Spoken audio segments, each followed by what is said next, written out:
Mr. President, what do you think of President Trump's behavior at Arlington Cemetery with the visit to the fallen soldiers? I don't want to answer things. I may tell you what I think. Did you watch your vice president's interview on CNN? Well, I think it's totally inappropriate that Donald Trump has used that part of Arlington Cemetery that way for a partisan political purpose. But it's deeper than that. First of all, we know that in private, he doesn't respect service. He doesn't respect sacrifice. He's never done it for anybody. And so this was a stunt. And it's particularly distasteful for those of us who've lost friends in these conflicts to see this kind of manipulation on Arlington National Cemetery. It's obvious they're not happy with what President Trump is doing. So President Joe Biden and Vice President Kamala Harris have both condemned Donald Trump for being at the third death anniversary of 13 American service members who died in Afghanistan. This was in Arlington National Cemetery, and mainstream media is tearing Trump a new one for having photos and videos taken there. And guys, before we get started, thank you so much for hanging out with me today. Thank you for hitting the like button. Thank you for subscribing to the channel and sharing this video. Let's get going. And I want to show you what Kamala Harris posted on X after this happened. It's a little bit long, but I'm just going to go ahead and focus on the important parts. She says that she's had the privilege of visiting Arlington National Cemetery multiple times, noting that it's a place where Americans come together to honor our nation's heroes. She insists that it's not a place for politics. And here's something that really caught my eye because she seems to lack some self-awareness. So it reads, if there's one thing on which we as Americans can all agree, it is that our veterans, military families, and service members should be honored, never disparaged, and treated with nothing less than our highest respect and gratitude. It's a great message, right? Right up until you realize that this happened right after those deaths were reported. Look, if you remember her laughing when addressing reporters on this too. Hey, listen, so I'm gonna, hold on. Slow down, everybody. I want to talk about two things. First, Afghanistan.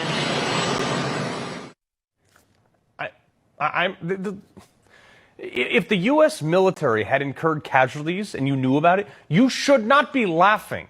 And her statement today wasn't any better. I mean, it was crazy. As I have said, President Biden made the courageous decision to end America's longest war. No. What part about that is courageous? Don't even get me started on your VP guy, Tim Walz. He lied about being in Afghanistan. He lied about his rank. He dipped out of a deployment, lied about carrying weapons of war at war, lied about a DUI, lied about being a head coach, lied about IVF, and is somehow going to lecture us on honor. Hard pass from both of you guys. These people have no clue, no idea of the sacrifice, that feeling of being pinned down by gunfire, not knowing if you're ever going to hug your wife, kids, or parents again. That's a really bad feeling. You think Kamala Harris, God forbid she becomes president, you think she understands the gravity of a decision to send our nation's best on like multiple deployments to engage in a conflict like that? Sometimes longer than 16 months with nothing more than 5 minutes of phone call privileges a day, if you're lucky, to hear your kids grow up while you're 5,000 miles away trading lead because you thought, as I did, you were fighting for something bigger, only to have it handed right back over to the same people you've been fighting for the last 20 years. Now, I know she laughs whenever she's nervous, but this is a completely different level of respect. And speaking of which, do any of you guys think that it's disrespectful to not show up after being invited? And this is an event where you were invited by the families that lost their loved ones in service of this country. Is that not disrespectful? Although some people say that Joe Biden and Kamala Harris are just pissed because they were exposed by Trump, which shows the American people where their heads are at. President Joe Biden is sleeping at the beach while Kamala Harris is campaigning on the idea of joy. Although the White House is coming to their defense and saying that both Biden and Harris were not invited by the Gold Star families, reiterating that Donald Trump having videos and photos taken at Section 60 was completely disrespectful to the brave men and women that have sacrificed their lives for the country. However, the truth is a little bit different here, guys. And this is where you have to just see for yourselves how low mainstream media is willing to go to discredit President Donald Trump. So here's what the Gold Star families actually had to say about Donald Trump's visit. We invited President Trump. We are the ones that asked for the video and the pictures to be taken.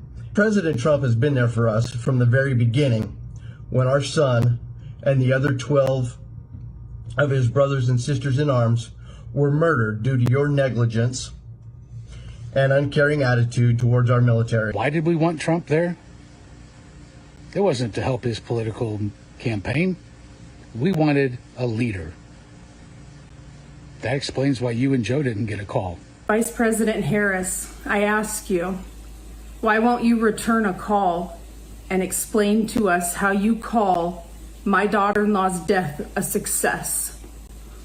Vice President Harris, why will you not express your condolences yourself? Why have we never heard from you?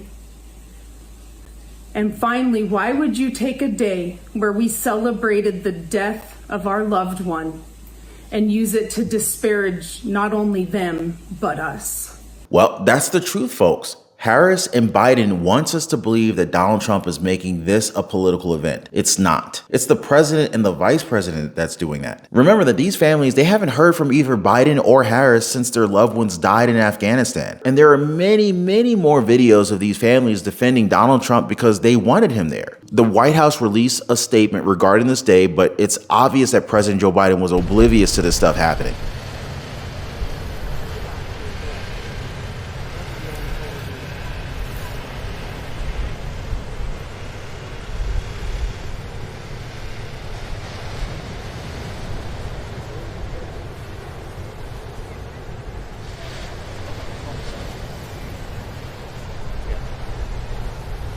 White House National Security Council Communications Advisor John Kirby, he was asked if this paper statement was enough for the anniversary, to which he responded that no paper statement or appearance at Arlington will ever be enough to repay the families of those who lost loved ones. Which in a way is kind of saying that Biden and Harris providing a statement is as good as them showing up. Kirby was also forced to admit that Donald Trump was indeed invited by multiple families to lay a wreath in honor of their 13 service members killed at Abbey Gate. Which begs the question, who really cares about our military? Clearly it's not Kamala Harris and Joe Biden. Is it the people who ignore calls and have aides that make statements while they're on vacation? Or is it the people who actually give time to our country's heroes, like Donald Trump? Because the Gold Star families all agree that Donald Trump is the one that cares. I'm gonna go ahead and leave that judgment for you guys who are watching this video right now. Let's quickly talk about these polls here, guys.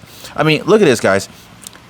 We can see August 14th, Kamala Harris was beating Donald Trump 56.7% to Donald Trump's 42.7%. Now, this was the honeymoon period we were talking about for Kamala Harris that I told you guys this was not going to last. Mark my words, that this would not last. And sure enough, here we are, August 29th. This is today, guys. This is real time. This is breaking news. August 29th. Look at this. Donald Trump sitting at 52.4% with Kamala Harris sitting at 47.3%, right? So basically, after Meg Thee Stallion, all the hoopla and hype surrounding the Atlanta rally in Georgia with Kamala Harris, Meg Thee Stallion, Quavo, the Migos, after the DNC, all of this hype has exhausted. And we can look at the graph here. You can see on your screen how Kamala Harris, her polling numbers have effectively tanked here today. And Donald Trump's poll position is climbing. Okay? And I want you guys to look at this. Look at how the poll history has intersected. You could see at the point where essentially Kamala Harris was announced, she was basically placed as being the Democratic nominee because basically the coup that took place in the White House booted former President Joe Biden. Well, I say former president. I know he's already going. I know he's already on the way out the door. So I guess I'm kind of like, I got my hand on President Joe Biden's back right now because I'm already ushering him out the door by calling him the former president. Former President Joe Biden, he's on his way out the door. But you can see here the electoral college probability sitting here. Kamala Harris is sitting at a mere 47.3%. Donald Trump at a staggering 52.4%.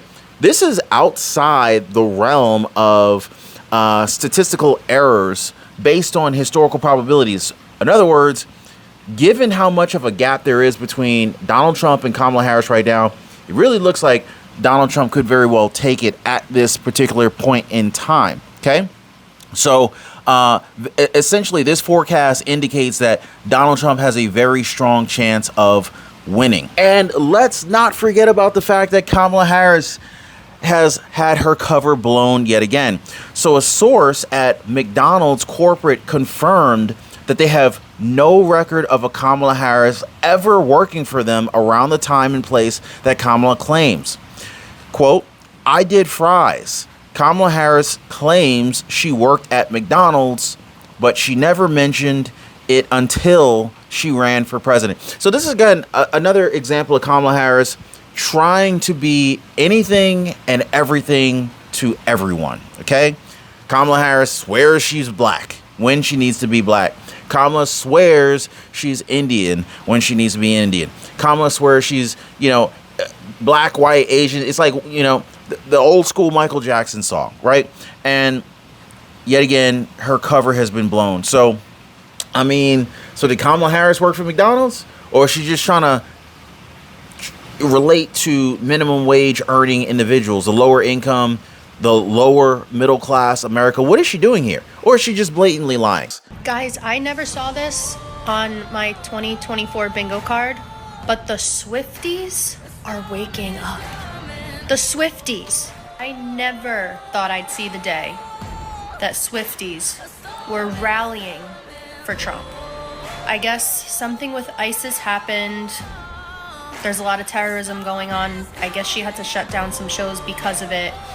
And a lot of them are just saying, if Trump was in office, this would have never, ever happened.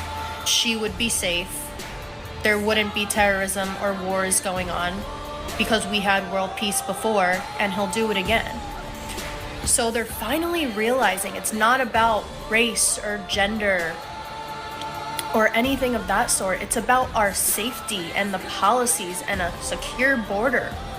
And they're finally waking up, and it's wild to see. I'm so proud.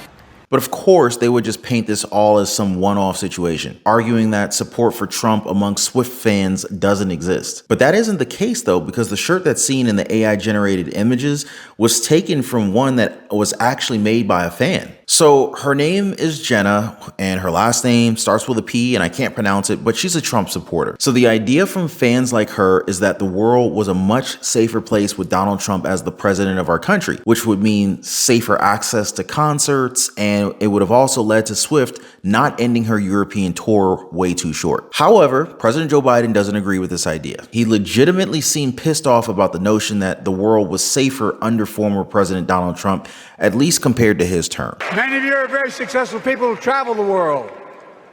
Name me a country in the world that doesn't think we're the leading nation in the world. Without America, not a joke, think about it. I'm being literal. Who could lead the world other than the United States of America? But guess what? America's winning, and the world's better off for it. America's more prosperous, and Americans are safer today than under Donald Trump.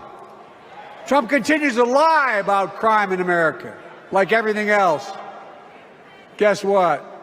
On his watch, the murder rate went up 30%, the biggest increase in history. Meanwhile, we made the largest investment, Kamala and I, in public safety ever. Now, the murder rate is falling faster than any time in history. Violent crime has dropped to the lowest level in more than 50 years.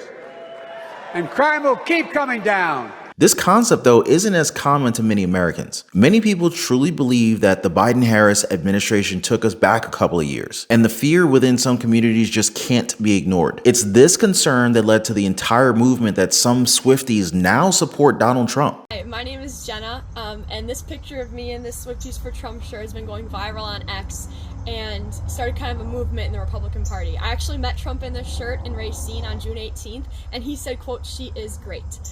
I think this movement is super awesome, but also super important because it's no secret that millions of young female voters consider themselves Swifties. And we don't want them to have to choose between loving Taylor Swift and supporting their conservative ideologies at the ballot box in November. So I say we stop the hate towards Taylor and her fan base, and let's let Swifties be for Trump fearlessly.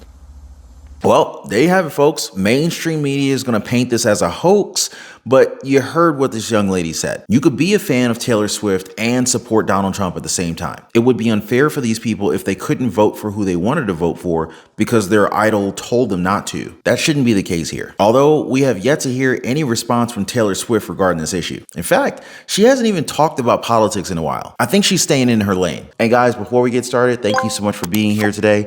Thank you for liking the video, sharing this video, and for subscribing to the channel. Let's get started. TMZ. They always have an inside scoop. They dropped it. They said it is confirmed. Beyonce performing at the DNC's final night, 3 exclamation points, and the internet got hyped. The article read, Beyonce's in Chicago and getting ready to pop out for Kamala Harris in the final night of the Democratic National Convention. Multiple sources in the know tell us Queen Bee will be the big surprise performer as VP Harris officially accepts the Democratic Party's nomination to run for president. And then they were correct. They wrote, as you'd expect, Beyonce's appearance is a huge deal, not only for Harris and the party, but in Chicago as well. We're told Chicago PD is on high alert as it's involved in security for Beyonce at the United Center Arena, as it should be. The Queen is here, and she's going to get all the black votes for the Democratic Party. That's what they need. And so it was official. And some people were even celebrating because they told you so. Like Don Lemon, he was giddy. Take a listen. Beyonce is confirmed performing at the DNC. Didn't I tell y'all? He's such a weird person. I like love and hate him at the exact same time. I can't explain it. He's just so Don Lemon, you know. You gotta appreciate it. Didn't I tell you? So people were like, "Yes, it's amazing, it's happening," and then what happened next was that it didn't happen at all. It didn't even kind of happen. But speaking of which, I got another video that you guys have to check out where I cover the possibility of Kamala Harris running away from her debate with Donald Trump. Now, what's really interesting is that she was talking a whole lot of smack up until the former president agreed on doing a debate. And now, well, her team is straight up scrambling, just trying to get this thing canceled. As always, guys, appreciate you guys being here. I'll catch you guys on the next one. Oh, and by the way, thank you so much for hitting the like button. Thank you for subscribing to the channel and sharing this video. I'll see you on the next one.